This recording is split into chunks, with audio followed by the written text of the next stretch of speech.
Hello, Scrappy Peeps. Suzanna here today for Scale It Down, a Traveler's Notebook collaborative series that I do with my friend Simone. And this time around, we are working with Washi. And that is my first of the two parts of the series using Washi in my Traveler's Notebook. So you may have seen, if you follow my work, that I have a Traveler's Notebook that I'm working on that is sort of like a December daily. It's called Elf Antics, and it's Elf Antics 2017. And I am still working on documenting the antics of Henry, our elf on the shelf. So this is my use of Washi. I am creating a border with it.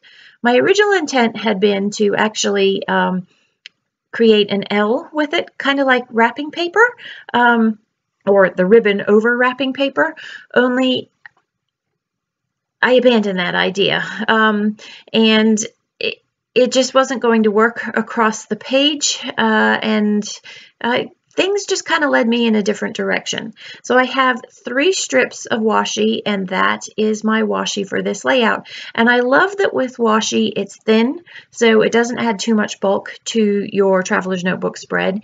And it doesn't warp the pages the way mixed media does, but it can add a ton of color depending on how you use it. So I have the 3 strips, the thick green, the thin black, and then I had that thicker green that I actually trimmed down to thin. And I trimmed it down because I just wanted a little bit more symmetry. And I wanted the weight of the color to be on the outside of that page there. The products that I am working with, for the most part, are from Feed Your Craft from last month's collection. And I had also printed out those 4x3 cards. So when you get Feed Your Craft, the kits, you also get the downloads. And while I had these printed that were also sent to me, I wanted to download, I did download them, but I printed them on my own because I printed them on much lighter cardstock than what they come printed on. And I feel that having printed them on lighter cardstock, again, it adds much less bulk to my Traveler's Notebook.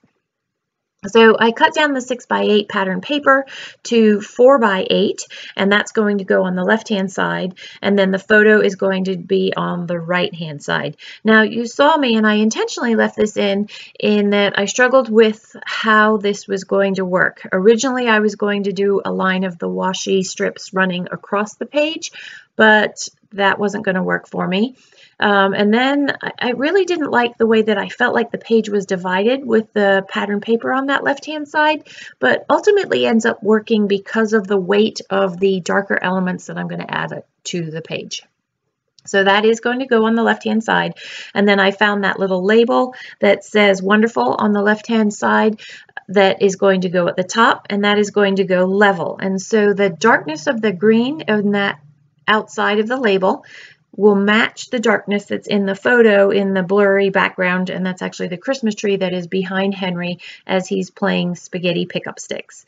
And then I'm also going to stamp in black, as well as have a black ampersand that will tie everything together and fill in that space and not make it feel as disjointed as it originally looked. Now I had these greenery pieces left over from a layout that I did of the cat recently, and so I thought those looked fun hanging from underneath that label there.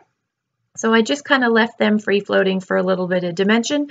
And the nice thing about that is that when you actually close the Traveler's Notebook, while there's dimension, it's a flat dimension.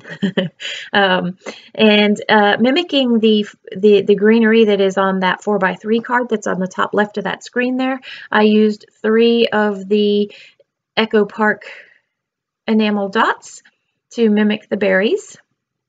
And now I'm going to stamp holiday vibes in black underneath the photo, and again it just adds a little bit of weight to the page and fills the space, and it is relevant to the topic in that this is holiday vibes.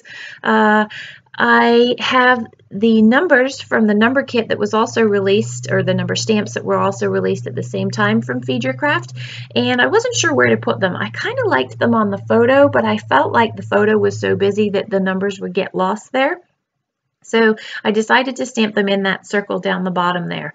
I was going to put the st the ST for 21st instead of just 21, but all of the other numbers throughout the book are just the numbers and they don't have the nd or the st, so I omitted those. You'll have to excuse that I turned the camera off. I had to walk away and then came back. So I cut the ampersand out of A with a Dynamics die. I'm using the bottom of Oh What Fun and just using the fun there so that I can create the title for this page that is Fun and Games.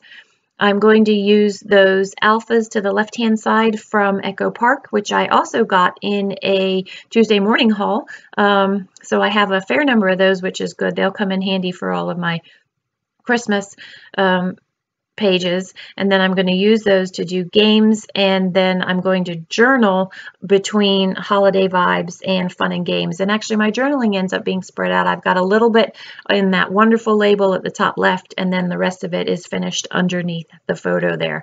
So that, my friends, is how you can incorporate washi into your traveler's notebook scrapbooking and memory keeping. Be sure to head over to Simone's channel and see what it is that she has to share with you. I hope you're all doing well. If you have any questions, please don't hesitate to leave them in the box down below. And don't forget, there's one more day to join my 3,000 subscriber giveaway. Thank you, everybody, for everything you've done. I hope you're doing well. Take care.